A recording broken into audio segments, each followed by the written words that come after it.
Don't be a tomato. Be a rubber ball. One sentence. One American specialist. And suddenly, everything the Swans thought they knew about training was about to change.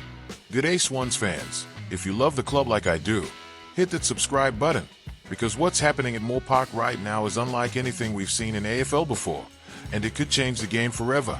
Bill Knowles is rewriting the rulebook, and Sydney's all in.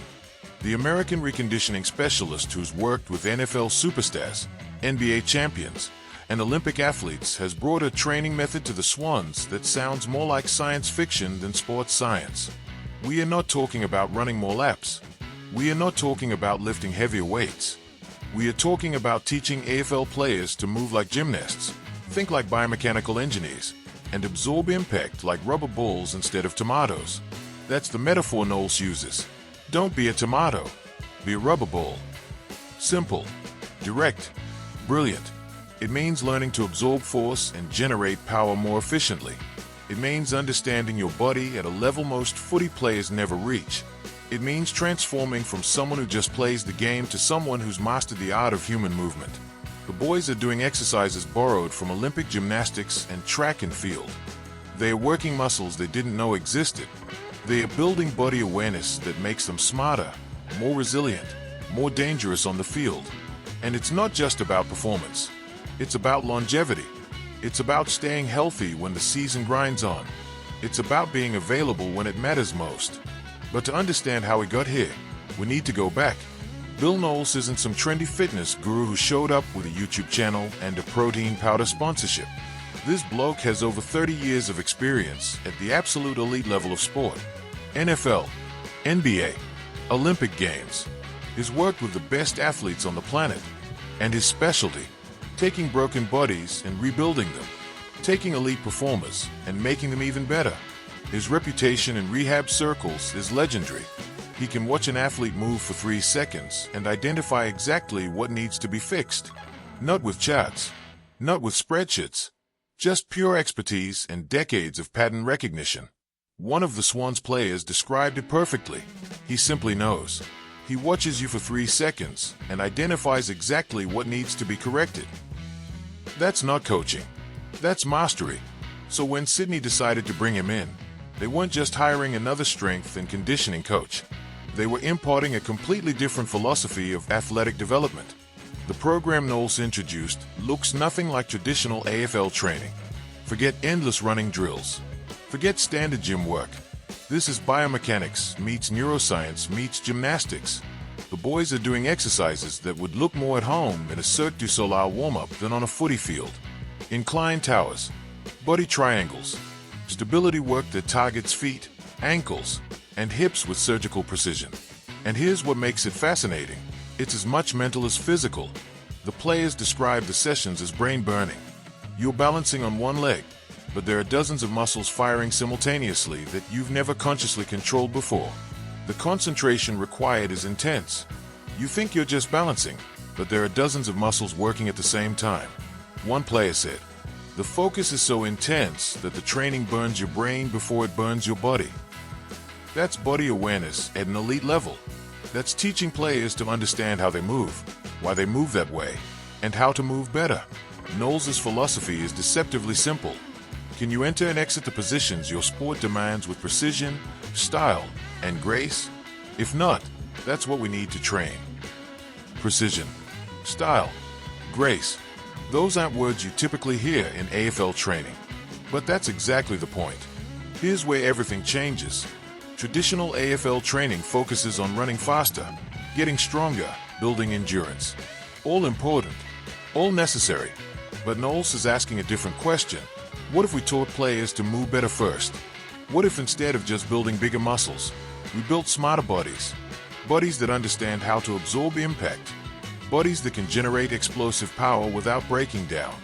Bodies that last. The rubber ball metaphor isn't just clever wordplay. It's fundamental physics applied to human movement. A tomato splats when it hits the ground. A rubber ball bounces. Which one do you want to be when you're taking a hit from a 200-pound opponent at full speed? The exercises Knowles introduced target the small muscles that traditional training ignores. The arch of the foot, the sole, the hip stabilizers, the tiny support structures that keep you upright, balanced, and powerful. These exercises strengthen feet, ankles, Achilles tendons, and hips, Knowles explained. The result is a more resilient athlete, someone who stays on the field longer with fewer injuries. But here's the part that changes everything. This isn't just about injury prevention.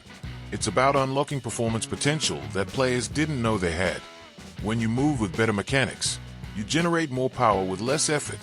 When your body is properly aligned, you're faster, more agile, more explosive. When you understand how to control your movement, you make better decisions under pressure. Could this be the edge Sydney needs? Could teaching players to move like gymnasts and absorb impact like rubber balls be what separates a good season from a great one? The club's betting on it. Because while other teams are still running the same drills they've run for decades, Sydney's literally rewriting the science of movement in AFL. The playing group is all in. You can hear it in how they talk about the program. It's here to make us better players and ensure we can play longer, stay healthier. One player said, "That's not corporate speak. That's genuine belief." Another described the mental challenge. The concentration required to execute these exercises properly is unlike anything they've experienced in traditional training. And that's the point. If training was easy, everyone would be elite. The coaching staff is watching closely. They've seen players move differently, react faster, change direction with more stability. The early signs are promising. Around the AFL, other clubs are taking notice. When Sydney brings in someone of Knowles' caliber and completely changes their training methodology, that sends a message. Innovation is happening, evolution is happening, and it's happening at Moore Park. Fans might not see the immediate impact on match day, but inside the club, there's a growing certainty that something significant is happening. Bodies are changing. Movement patterns are improving. The foundation for sustained success is being built. Knowles himself keeps the message simple. It's not about running faster. It's about moving better. That's the revolution in a single sentence.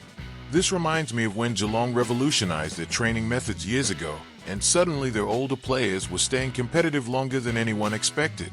Or when Barcelona brought in new recovery and movement protocols and dominated world football for a decade. Innovation in training methodology doesn't always show up in the next game. But over a season, over multiple seasons, it becomes the difference between sustained excellence and gradual decline. For Sydney, this investment in Knowles and his methods could extend careers. Tom Papley, Logan McDonald, the players recovering from injury, they are building bodies that can handle the demands of AFL footy for longer. But it's bigger than individual players. This is about changing the club's entire approach to athletic development.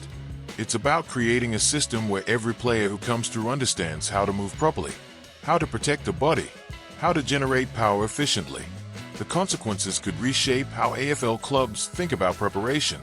If Sydney starts staying healthier, performing better, and extending player careers, other clubs will follow. What happens next? Preseason continues. The real test comes when the season starts and we see if this training translates to on-field dominance. We watch whether the boys can stay healthy through the grueling AFL schedule. We see if moving like rubber balls instead of tomatoes actually makes them better footballers. At the end of the day, this is what being a Swans fan is all about. The club that's never satisfied, that's always looking for the edge, that brings in world-class expertise and says, let's be better than everyone else. Don't be a tomato, be a rubber ball.